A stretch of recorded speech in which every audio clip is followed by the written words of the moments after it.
आज मैं आप लोग को ओथेलो कहानी पूरा लाइन बाय लाइन पूरा कहानी हिंदी में बताऊंगा। अगर आप लोग या वीडियो शुरू से अंत तक देखते हो तो आपको पूरा कहानी अच्छे से समझ आ जाएगा। यह वीडियो देखने के बाद आपको कोई और वीडियो देखने का जरूरत नहीं पड़ेगा। अगर आप ध्यान से सुनते हो तो चलो शुरू करते हैं। Semester 1 Othello. दोस्तों, वीडियो शुरू करने से पहले मुख्य किरदार के बारे में बताएं। आपको बता देता हूं जिसका वीडियो आपको आराम से समझ आ जाएगा। ओथेलो एक मशहूर जनरल है। इसे एक लड़की से प्यार हो जाता है जिसका नाम डेस्डेमोना होता है। डेस्डेमोना जो है इस कहानी का दूसरा मुख्य किरदार है। ये ओथेलो की पत्नी है या एक संसद की बेटी है। डेस्डेमोना का बाप का नाम ब्रेबंटियो है, जो शुरू में ओथेलो या डेस्डेमोना की शादी के लिए तैयार नहीं होता है, लेकिन बाद में उपयोग इस शादी को स्वीकार करना पड़ता है। यहाँ तक 3 कैरेक्टर बता दिए हैं: 1 ओथेलो, 2 डेस्डेमोना, 3 ब्रेबंटियो डेस्डेमोना का बाप। अब आगे बढ़ते हैं। अब इस कहानी का खलनायकों की बात करते हैं। पहले लागो ओथेलो की मिलिट्री में एक सैनिक है। ओथेलो इस पे बहुत भरोसा करता है, लेकिन यह बाद में धोखा दे देता है। यह कहानी का खलनायक है। इसके अलावा एक या किरदार है, कैसियो नाम का। यह भी ओथेलो सेना में एक सैनिक है, बहुत ईमानदार है या ओथेलो इसे बहुत पसंद करता है। इसके बाद एक या किरदार है, एमिलिया लागो की पत्नी है। एक बार या शॉर्ट में बता देता हूं। एक ओथेलो एक मूरिश जनरल है या और डेस्डेमोना से प्यार करता है और उससे शादी करता है। 2 लागो ओथेलो के एक सहायक ओथेलो को डेस्डेमोना के बारे में झूठी बातें बताती हैं। 3 ओथेलो डेस्डेमोना पर शकित हो जाता है और उसके बारे में शक करता है। 4 लगो ओथेलो को डेस्डेमोना का एक रुमाल दिखता है जिसने उसने कैसियो को दिया था, और ओथेलो को लगता है कि डेस्डेमोना कैसियो के साथ अफेयर कर रही है। 5 ओथेलो डेस्डेमोना को मार देता है, लेकिन बाद में पता चलता है कि डेस्डेमोना ने कोई गलत काम नहीं किया था। 6 ओथेलो अपनी पत्नी की मृत्यु के लिए शोक में रहता है और अंत में अपनी आत्महत्या कर लेता है। Chapter 2 Othello. बहुत समय पहले वेनिस में एक अमीर सीनेटर था जिसे ब्रेबेंटियो के नाम से जाना जाता था। उसकी एक सुंदर बेटी थी जिसका नाम था सौम्य डेस्डेमोना। उसे उसके जैसे ही रंगरूप वाले कई लोगों ने चाहने की कोशिश की, लेकिन उसे अपनी पसंद का कोई नहीं मिला। कुलीन महिला, जो मनुष्य के रूप और रंगरूप से ज्यादा दिल को महत्व देती थी, ने अपने प्यार का पात्र चुना था। एक मूर, एक सांवले रंग का कुलीन व्यक्ति जिसे उसके पिता बहुत प्यार करते थे और अक्सर उसे अपने घर पर आमंत्रित करते थे।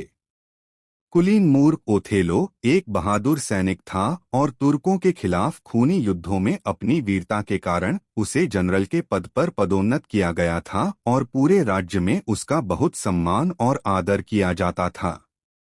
ओथेलो एक महान यात्री था और डेस्डेमोना रोमांच की कहानियां सुनने के लिए और भी अधिक उत्सुक थी, जो ओथेलो ने युद्धों, घेराबंदी और मुठभेड़ों में अपने अनुभवों से याद की थी, जो खतरे उसके सामने आए थे जब वह एक दरार में घुस गया था या तोप के मुंह तक पहुंच गया था, और कैसे वह घमंडी दुश्मन द्वारा बंदी बना लिया गया था और उसे गुलाम के रूप में बेच दिया गया था। कैसे उसने उस स्थिति में खुद को अपमानित किया और भाग निकला। डेस्डेमोना ने इन सभी वृत्तांतों को ध्यान से सुना। साथ ही ओथेलो ने विदेशी देशों में जो अजीबोगरीब चीजें देखी थीं, उनके बारे में भी बताया। विशाल जंगल और रोमांटिक गुफाएं, खदानें, चट्टानें और बादलों को छूने वाले ऊंचे पहाड़, जंगली राष्ट्र, नरभक्षी जो नरभक्षी हैं, और अफ्रीका में लोगों की एक जाति जिनके सिर उनके कंधों के नीचे उगते हैं। इन कहानियों ने डेस्डेमोना को इतना आकर्षित किया कि अगर उसे घर के किसी काम के लिए बुलाया भी जाता तो वह जल्दी जल्दी काम निपटाकर ओथेलो के पास लालच से लौट आती और उसकी बातें ध्यान से सुनती। उसकी कहानियों के अंत में डेस्डेमोना हमेशा आह भरती और फिर उसका शुक्रिया अदा करती और चाहती कि अगर उसका कोई दोस्त है जो उससे प्यार करता है तो उसे बस उसे अपनी कहानी बताना सिखाना है और इससे वह उसे लुभाएगी। इस संकेत पर विनम्रता से ज्यादा स्पष्टता के साथ नहीं और शर्मिंदगी के साथ, जिसे ओथेलो समझ नहीं पाया, और उसने अपने प्यार के बारे में और ज्यादा खुलकर बात की और इस तरह उदार और खूबसूरत महिला डेस्डेमोना से शादी करने की सहमति प्राप्त की। उनकी शादी, जो हालांकि निजी तौर पर हुई थी, लेकिन इसे गुप्त नहीं रखा जा सका।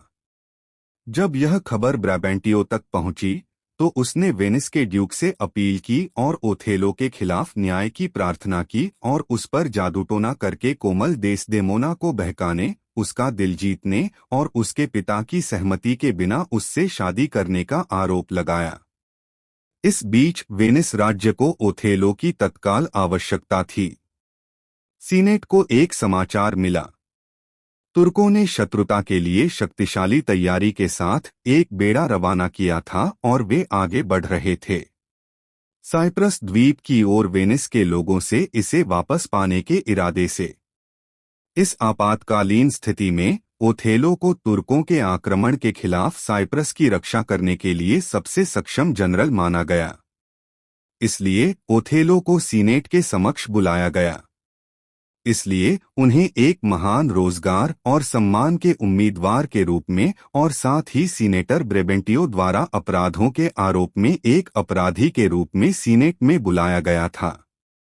सीनेटरों की सभा में बूढ़े सीनेटर की बात को बहुत धैर्य के साथ सुना गया और क्रोधित पिता ने ओथेलो पर अपमानजनक तरीके से आरोप लगाया। इसलिए जब ओथेलो को अपने बचाव के लिए बुलाया गया तो उसे केवल अपने प्यार की एक सरल कहानी सुनानी पड़ी, जिसे उसने इतनी सरल वाक्पटुता से सुनाया कि ड्यूक को भी यह स्वीकार करना पड़ा कि इस तरह की कहानी सुनाने से उसकी बेटी भी जीत सकती थी। और ओथेलो ने अपने प्रेमालाप में जो जादूटोने और जादूटोने का इस्तेमाल किया था, वह स्पष्ट रूप से प्रेमालाप की ईमानदार कला से अधिक कुछ नहीं था, और उसने जो एकमात्र जादूटोना किया था वह एक महिला का दिल जीतने के लिए एक कोमल कहानी सुनाने का कौशल था। ओथेलो के कथन की पुष्टि डेस्डेमोना ने की, जो अदालत में पेश हुई, और उसने स्वीकार किया कि वह अपने जीवन और शिक्षा के लिए ब्रेबेंटियो के प्रति कर्तव्य से बंधी हुई है। लेकिन अब उसे अपने प्रेमी और पति ओथेलो के लिए एक उच्च कर्तव्य निभाना है, ठीक वैसे ही जैसे उसकी मां ने सालों पहले अपने पिता से ज्यादा ब्रेबेंटियो को प्राथमिकता देकर किया था। अपनी दलील को बनाए रखने में असमर्थ ब्रेबेंटियो ने मूर को अपना दामाद स्वीकार कर लिया और उससे कहा कि वह पूरे दिल से उसे उससे दूर रखेगा। वह इस बात से भी खुश था कि उसका कोई और बच्चा नहीं था, क्योंकि डेस्डेमोना के इस व्यवहार ने उसे अत्याचारी बना दिया होता और उसे छोड़ने के लिए उन पर मोजे लटका दिए होते। उसने ओथेलो को डेस्डेमोना के बारे में चेतावनी भी दी थी, जिसने अपने पिता को धोखा दिया था और उसे भी धोखा दे सकती थी। मुकदमे के बाद ओथेलो आसानी से डेस्डेमोना के साथ साइप्रस में युद्ध में चला गया, क्योंकि उसने अपने पिता के साथ रहने से इनकार कर दिया था। उसने साहसपूर्वक घोषणा की, मुझे ओथेलो के साथ रहना अच्छा लगता है। इसलिए नवविवाहित जोड़ा साइप्रस के लिए रवाना हो गया। लेकिन जैसे ही वे साइप्रस में उतरे, खबर आई कि एक हिंसक तूफान ने तुर्की बेड़े को तितर-बितर कर दिया है और इस प्रकार द्वीप सुरक्षित है।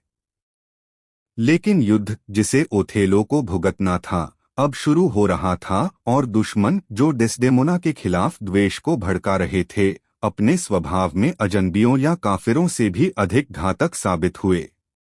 ओथेलो के दोस्तों में कैसियो से ज्यादा किसी पर उसका भरोसा नहीं था।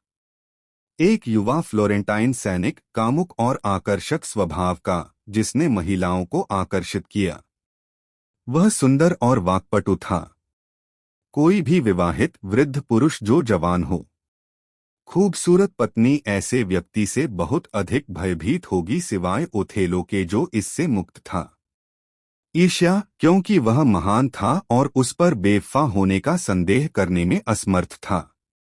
उसने इसका इस्तेमाल किया था ओथेलो के लिए डेस्डेमोना के साथ अपने प्रेम संबंध में। कैसियो को डर था कि उसमें कैसियो के वे कामुक गुण नहीं हैं जो महिलाओं को खुश कर सकते हैं, और इसलिए वह अक्सर कैसियो को उसके लिए प्रणय निवेदन करने के लिए नियुक्त करता था। ऐसी मासूम सादगी बहादुर मूर के चरित्र पर दाग लगाने के बजाय सम्मान की बात थी।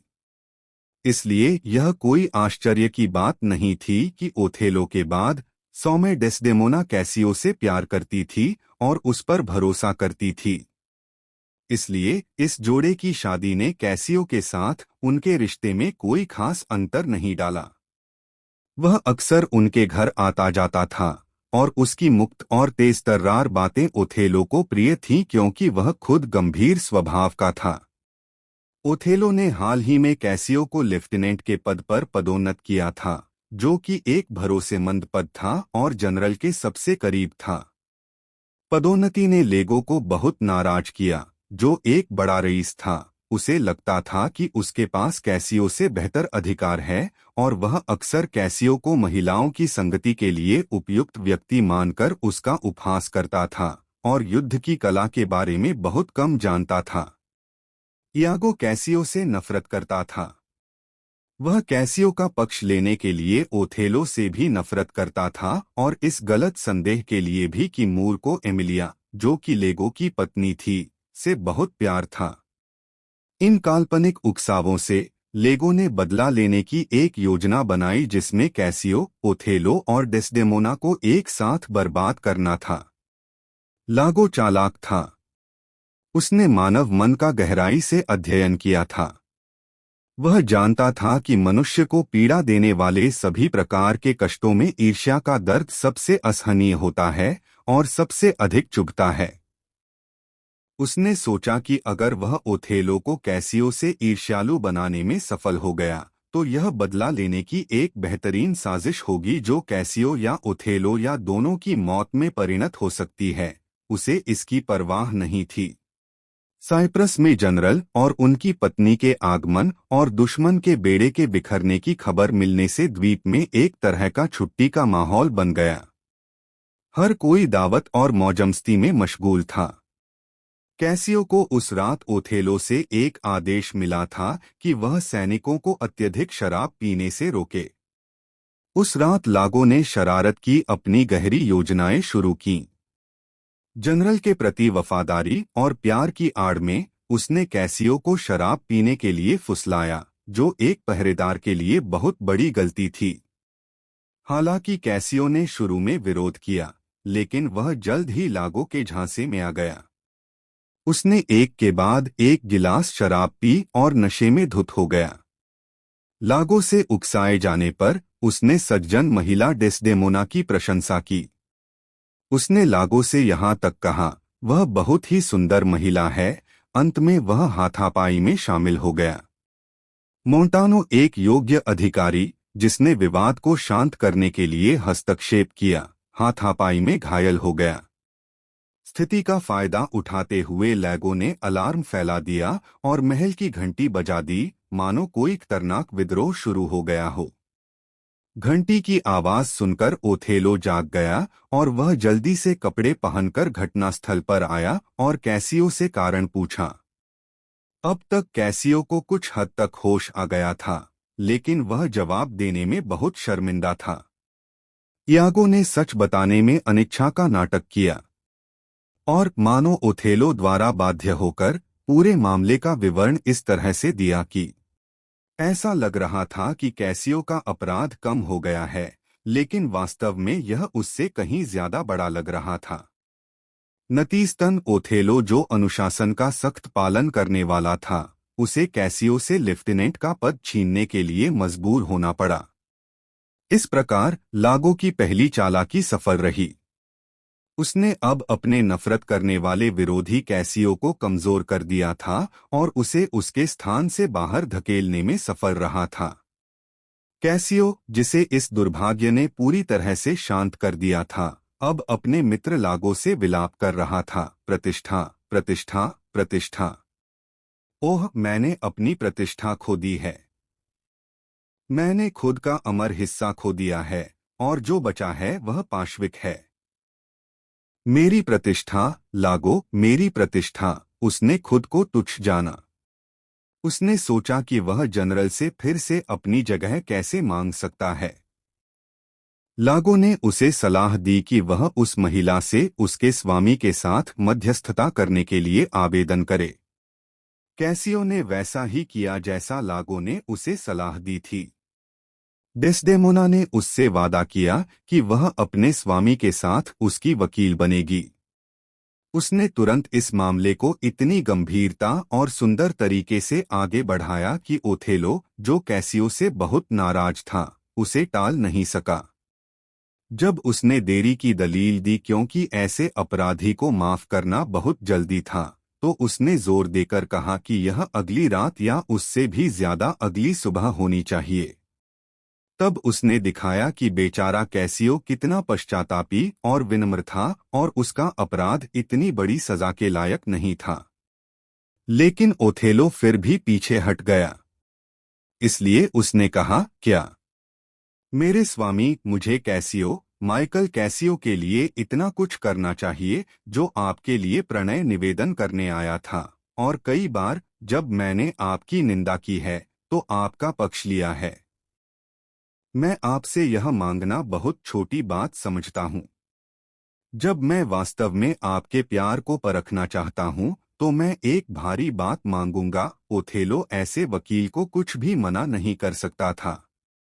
उन्होंने माइकल कैसियो को पुनः अपने पक्ष में करने का वादा किया, लेकिन डेस्डेमोना से केवल इतना अनुरोध किया कि वह समय उनके लिए छोड़ दें। ऐसा हुआ कि ओथेलो और इयागो उस कमरे में दाखिल हुए जहां डेस्डेमोना पहले से ही कैसियो के साथ मौजूद थी, जो उससे मदद की गुहार लगा रहा था। ओथेलो के दाखिल होते ही वह विपरीत दरवाजे से चला गया और कला से भरपूर लेगो ने धीमी आवाज में कहा, मानो खुद से कह रहा हो, मुझे यह पसंद नहीं है। ओथेलो ने उसकी बातों पर ज्यादा ध्यान नहीं दिया। डेस्डेमोना के साथ जो बातचीत तुरंत हुई वह उसके दिमाग से निकल गई। लेकिन बाद में उसे यह बात याद आई।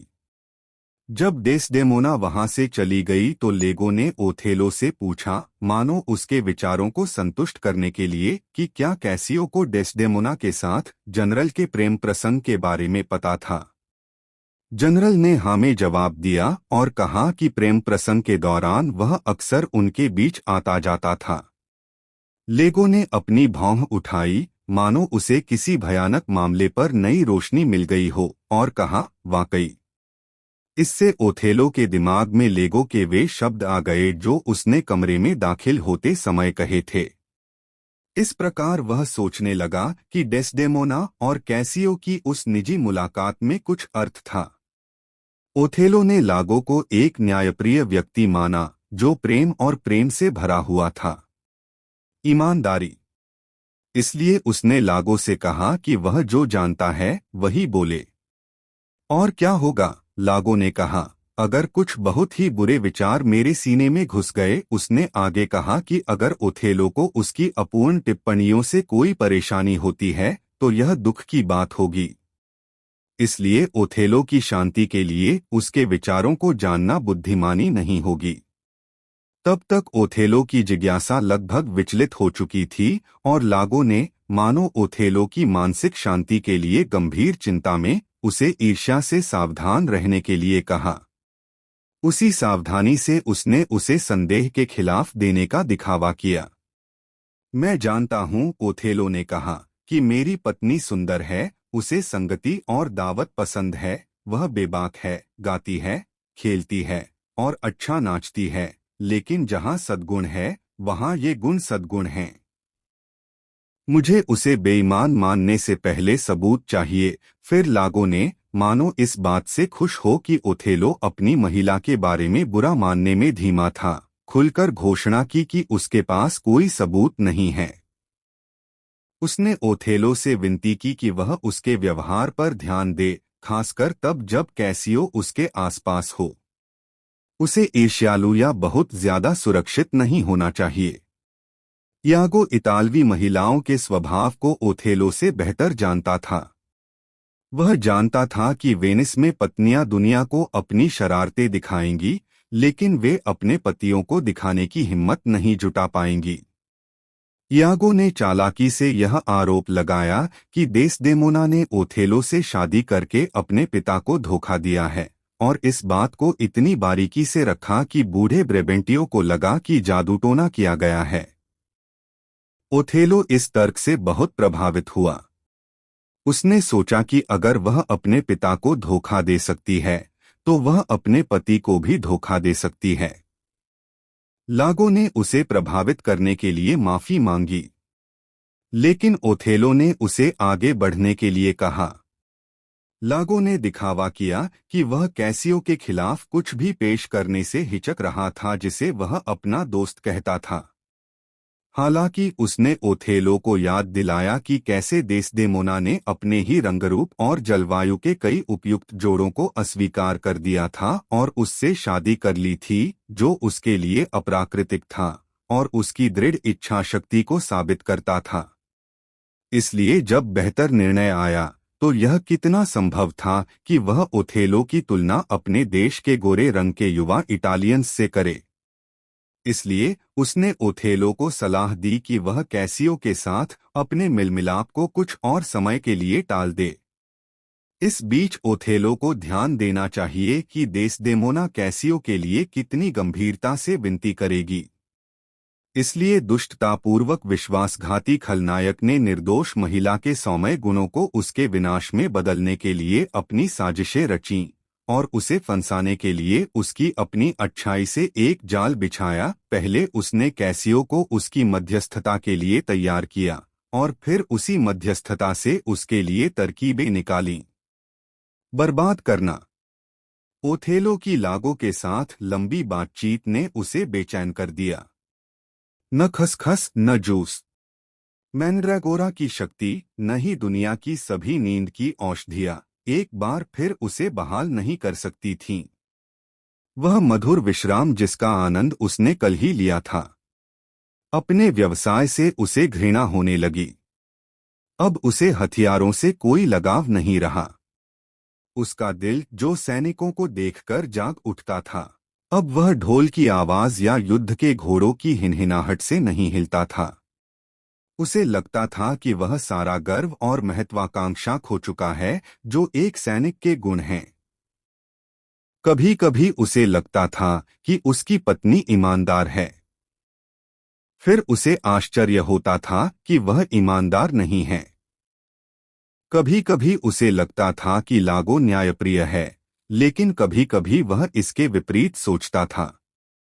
इस प्रकार वह इन विचलित करने वाले विचारों से टूट गया। एक बार उसने लागो का गला पकड़ लिया और डेस्डेमोना के अपराध का सबूत मांगा या उसे झूठा साबित करने के लिए तुरंत मौत की धमकी दी। लागो ने इस बात पर गुस्सा दिखाया कि उसकी ईमानदारी को गलत तरीके से एक बुराई के रूप में समझा गया है। उसने बताया कि क्या ओथेलो ने कभी डेस्डेमोना के हाथ में स्ट्रॉबेरी से सना हुआ रूमाल नहीं देखा था, और ओथेलो ने स्वीकार किया कि यह डेस्डेमोना को उसका पहला उपहार था। उसी रूमाल, लागो ने कहा, मैंने आज माइकल कैसियो को अपना चेहरा पोंछते हुए देखा। ओथेलो ने उत्तर दिया, यदि यह वैसा ही है जैसा आप कहते हैं, तो मैं तब तक चैन से नहीं बैठूंगा जब तक कि एक व्यापक प्रतिशोध उन्हें निगल न ले। सबसे पहले आपकी निष्ठा के प्रतीक के रूप में मैं उम्मीद करता हूं कि कैसियो को 3 दिनों के भीतर मौत की सजा दी जाएगी, और उस सुंदर शैतान के लिए मैं पीछे हट जाऊंगा और उसके लिए मौत का कोई त्वरित तरीका तैयार करूंगा। ओथेलो ने यह जानने की जहमत नहीं उठाई कि कैसियो ने डेस्डेमोना का रूमाल कैसे ले लिया। उसने उन दोनों को मौत की सजा सुना दी। डेस्डेमोना ने कैसियो को कभी ऐसा तोहफा नहीं दिया था, न ही यह हमेशा की महिला अपने पति के साथ कभी ऐसा बुरा व्यवहार करती कि वह अपने स्वामी के तोहफे किसी और को दे दे। चतुर लेगो ने डेस्डेमोना से रूमाल चुराने के लिए अपनी पत्नी एमिलिया का इस्तेमाल किया, इस बहाने कि वह काम की नकल करवा रहा है, लेकिन असल में वह इसे कैसियो के रास्ते में फेंकना चाहता था, जहां वह इसे पा सकता था और लेगो के इस सुझाव को सही साबित कर सकता था कि यह डेस्डेमोना का तोहफा है।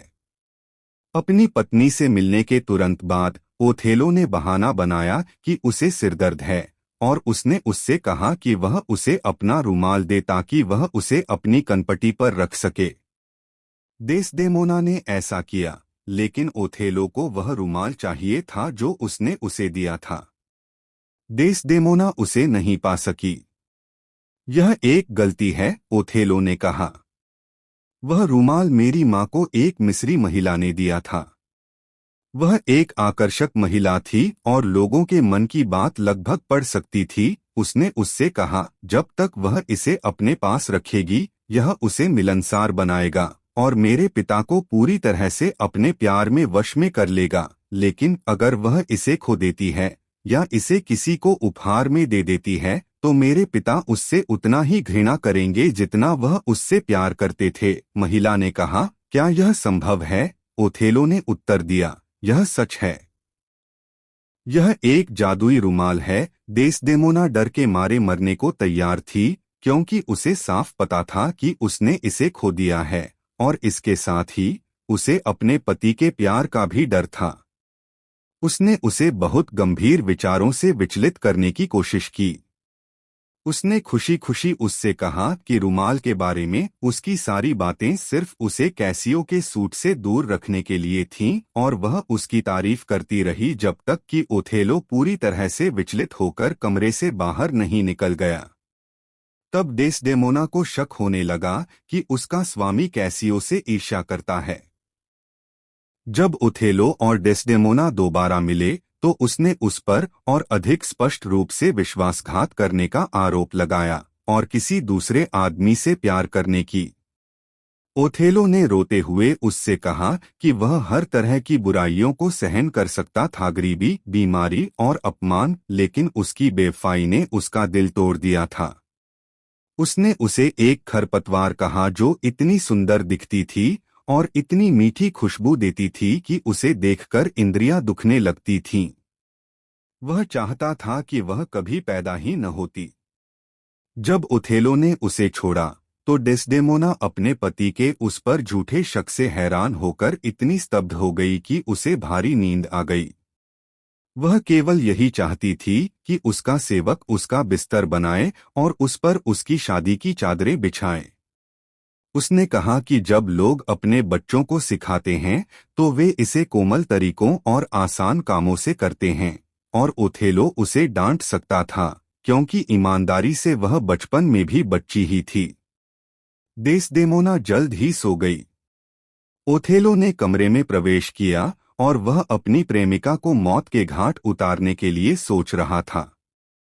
जब उसने उसे सोते हुए देखा तो उसने सोचा कि वह उसका खून नहीं बहाएगा, लेकिन उसने ठान लिया था कि उसे मर जाना चाहिए, नहीं तो वह और भी विश्वासघात करेगी जैसा उसने उसके साथ किया था। फिर उसने उसे आखिरी बार चूमा और रोया, लेकिन उसने कहा कि वे क्रूर आंसू थे। डेस्डेमोना उसके चुंबनों से जाग गई। उसने ओथेलो को देखा और उसने उसे अपने होठों को चबाते और आंखें घुमाते हुए देखा। वह जानती थी कि जब वह ऐसा दिखता था तो वह हमेशा घातक होता था। उसने उसे मौत के लिए तैयार रहने और प्रार्थना करने के लिए कहा ताकि वह उसकी आत्मा को न मार सके। डेस्डेमोना ने दया की भीख मांगी और अपनी गलती जानने के लिए कहा। फिर उसने कैसियो और उस रुमाल का नाम लिया जो उसने कहा उसने उसे दिया था, और जैसे ही निर्दोष महिला खुद को साफ करने के लिए आगे बढ़ी, उसने अचानक और कुछ नहीं सुना, लेकिन उसे बिस्तर के कपड़ों से ढक दिया, उसका गला घोंट दिया जब तक वह मर नहीं गई। उसी समय कैसियो घायल और खून से लथपथ होकर आया।